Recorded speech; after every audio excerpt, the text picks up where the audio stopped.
Traveling with medications in 2026 has definitely gotten more complicated than it used to be. And if you have felt unsure about what you're allowed to bring, how to pack it, or what documentation you might need, you are not alone. This is by far the most common question I get in my DMs. So today I want to walk you through exactly how to pack medications for the airport, what's allowed, what's changed, and most importantly, how to avoid any issues at airport security.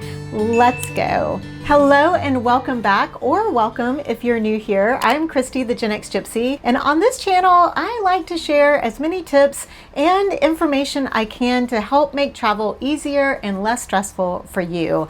And from the messages I keep getting, figuring out how to pack your medications is a priority, especially if you're planning a trip overseas. Let's start with some good news because I think this helps lower everyone's stress right away. TSA allows any FDA-approved prescription medication through security.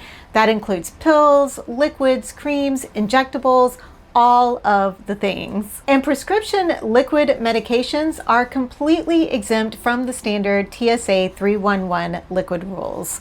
Normally, liquids have to be in containers under 3.4 ounces, all of them fitting into 1 quart-size bag.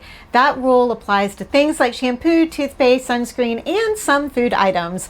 But prescription liquid medications and medically necessary non-prescription liquids do not fall under that rule at all. So if you use liquid medications like insulin, injectable pens, or prescription creams for conditions like eczema or psoriasis like I have, you can bring whatever amount you need for your trip.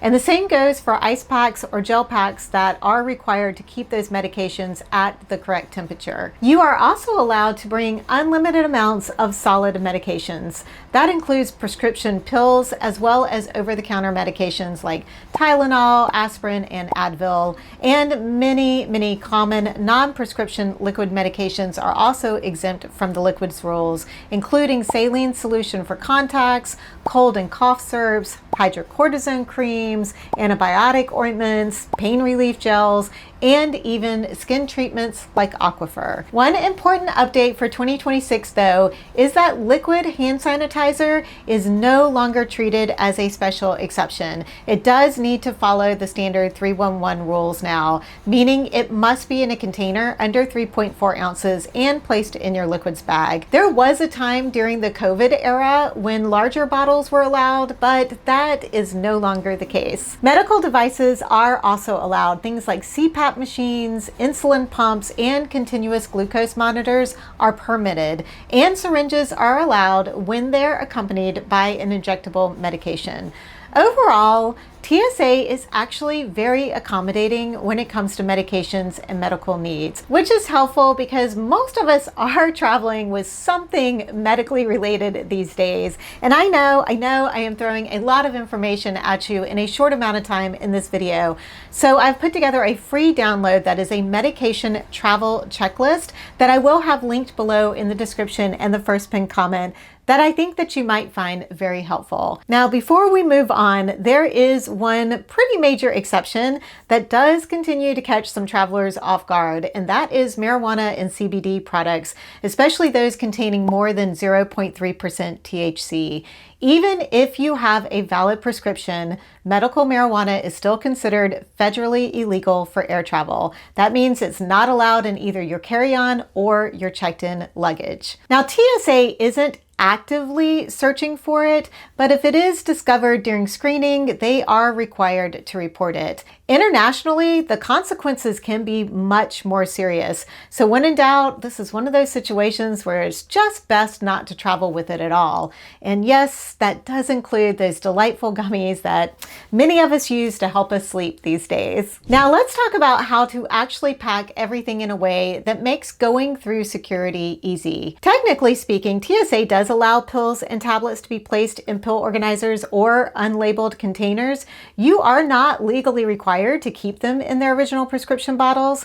But that being said, just because you can do something doesn't always mean that you should. It's generally a much smoother experience to keep those prescription medications, especially controlled substances like sleep medications, ADHD medications, or anxiety meds, in their original labeled containers. Doing that avoids unnecessary questions and makes it immediately clear what the medication is and who it belongs to. Now, a possible solution to being able to pack in smaller containers to save space is to ask your pharmacist if they can print off additional stickers for you to put on a smaller container. Now, I personally haven't actually done this yet, but if you have a lot of pill bottles that are taking up precious space, it might be worth asking your pharmacist to help you out.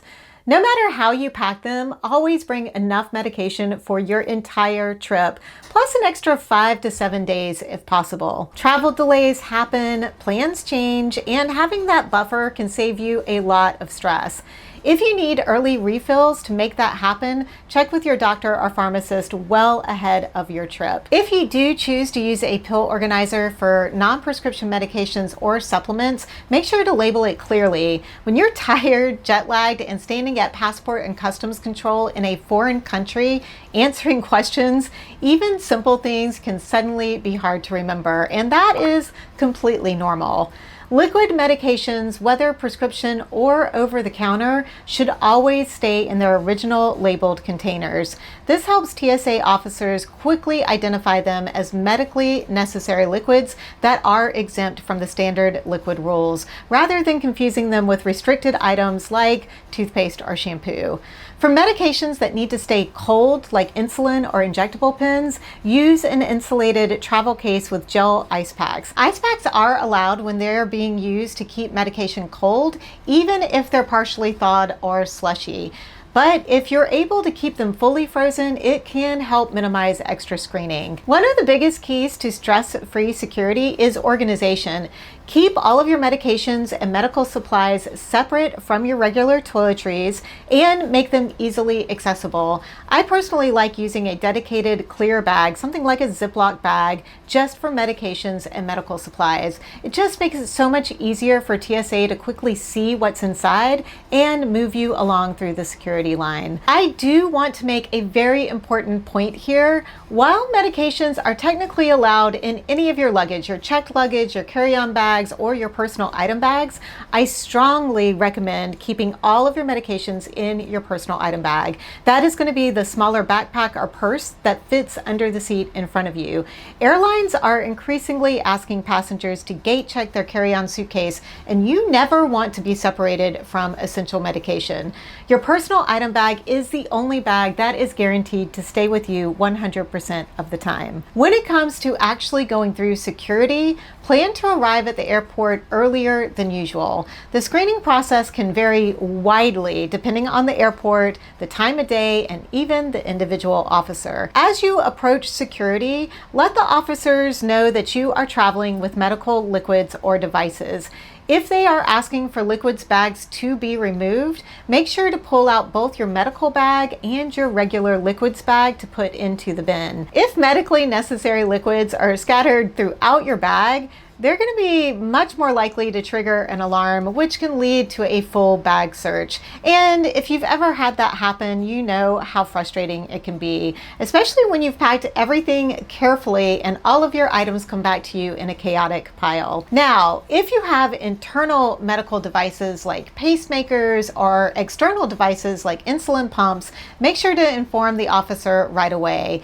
You usually won't need to remove them, but you may have to have some additional screening or a brief pat down done to verify their location. There are some excellent TSA resources that a lot of travelers don't know about. The My TSA app has a Can I Bring feature that lets you quickly check whether medications or medical devices are allowed. Ask TSA lets you contact a TSA representative directly, often getting answers within minutes. And TSA Cares, which is one of my favorite programs, is a dedicated helpline for travelers with medical conditions or disabilities. If you contact TSA Cares at least 72 hours before your flight, they can arrange for a passenger support specialist to meet you at security and help guide you through the process. You don't even need a formal diagnosis.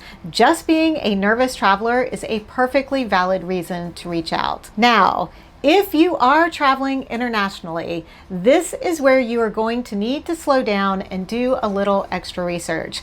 While TSA may allow your medications through security in the United States, your destination country and even countries you transit through may have very different rules. Common US medications like pseudoephedrine are illegal in places like Japan and Mexico.